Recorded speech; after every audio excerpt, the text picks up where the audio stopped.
नाचे आई बाहर बाराती में। बवाल भाई बवाल, देखिए कितना बवाल वीडियो शूट हो रहा है। गजब का वीडियो है, चूँकि जितना लेट होता है उतना मुंड नहीं होता है।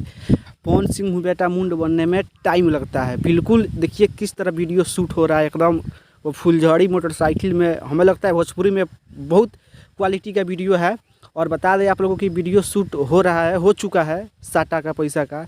और इसमें जो मॉडल के तौर पे काम की है उनका नाम है आकांक्षा दुबे। जी हाँ, इनमें जो मॉडल के काम में की है उनका नाम है आकांक्षा दुबे, जो कि पवन सिंह के साथ पहली बार सेल्फी राज और पहली बार आकांक्षा दुबे काम कर रही है। तो वीडियो हमें लगता है बहुत ही लाजवाब होने वाला है। वीडियो शूट हो चुका है, बस 1-2 दिन में इसका पोस्टर आ जाए। और जितने बेसब्री से हमें इंतज़ार है बहुत माने मज़ा आने वाला है इस वीडियो का। यदि न्यूज़ पसंद आया है तो चैनल को सब्सक्राइब जरूर कर लीजिएगा।